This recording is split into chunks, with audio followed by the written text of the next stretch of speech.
Mr. This, hey Mr. That, and a fucking lie for a temperature. Show you found against the wall. Who knows when you're gonna meet that funny little fella with a small round feet? Don't you know they're all about you? Wind down, sit down, pull up a chair. Can't you see the Mr. Men are everywhere? You must not miss your friends, the Mr. Men.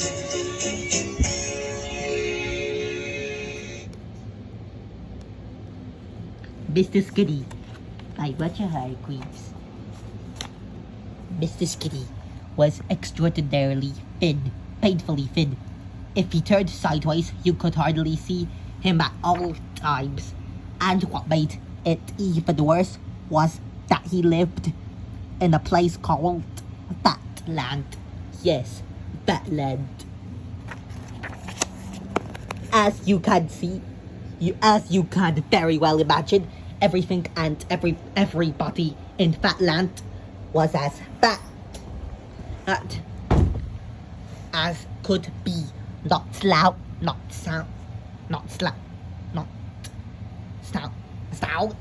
fat. Fatland dogs were extremely fat. Fatland and worms were extraordinarily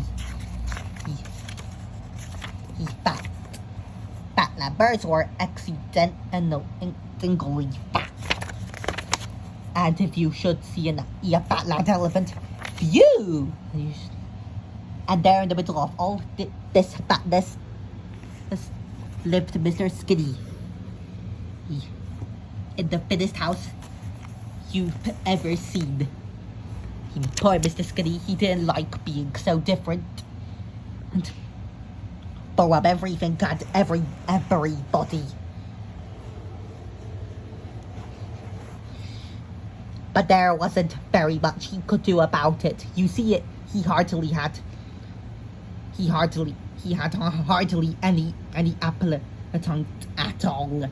Mr. Skinny meal was very mere affair. Do you know what he had for breakfast? One cornflake, and for lunch one baked bean, and for tea nothing, and for supper the world's smallest sausage. And after that, he felt so full he went straight to bed in his long thin bedroom, in his long thin house in Fatland. Oh, I do so wish I could do something about my appetite, he sighed to himself just before he went to sleep. I think he thought that I had to better go and see the doctor about it, and he went to sleep. The following morning was lovely. A large fat sun shone down on the fat green trees and the fat yellow flowers, and through them walked Mr. Skinny on his way to see the doctor, Dr. Plump. Come in, he wheezed as Mr. Skinny knocked at his door. Sit down, he wheezed as Mr. Skinny entered. And what he wheezed, putting his plump fingers together, seems to be the trouble. It's my appetite, explained Mr. Skinny. I'd like to be able to eat more so that I could put on a little weight. Yes, you are, Arthur. How should I put it?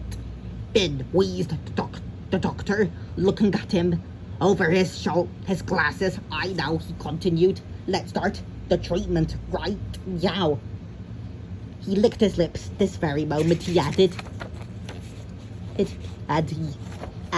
He opened a drawer in his desk and took out an enormous cream cake. He put it on his desk in front of him and opened another drawer and took out half a dozen donuts and put them on the desk in front of him and opened another drawer and took out a dozen currant buns and then put them on the desk in front of him. 11, he explained. But it's only 10 o'clock, said Mr. Skitty, whose counting wheezed Dr. Plump. And without further ado, he and Mr. Skitty ate the lot. Mr. Skitty ate a dab of cream, a donut crumb, and one currant. Dr. Plump ate the rest.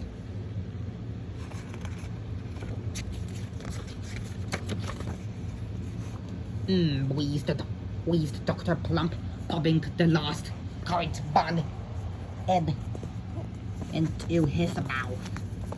And looking at Mr. Skitty, "I see," he said. "What do you mean about your appetite?" He thought for a moment. Only one thing for it. He wheezed. "This calls for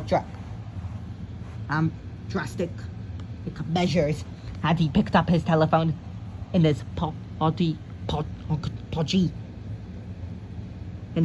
fingers and dialed a number.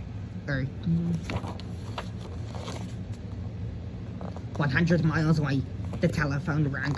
Brr, brr, brr, brr. "Hello," said a voice. "Do you know whose voice is it?" "It was Mr. Grady speaking," said the voice. Mr. Grady listened to what Dr. Plump had to say. "Hey, you'd like Mr. Skitty to come and stay," he said, "to build up his appetite." "Yeah," added, delighted, he agreed. And so Mr. Skitty went to stay with Mr. Greedy. He stayed for a month, and during that time, Mr. Greedy did manage to increase Mr. Skitty's appetite.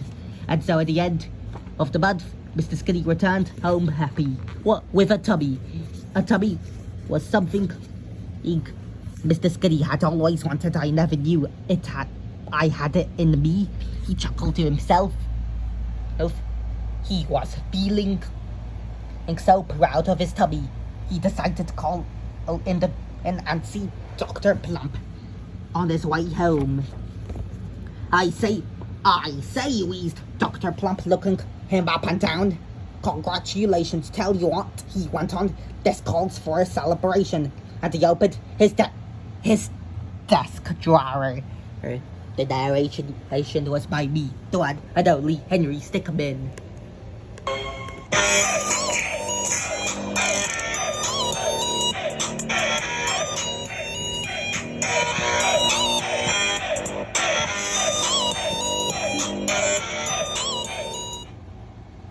Don't forget to subscribe for more AI narrations. AI narrations. GG!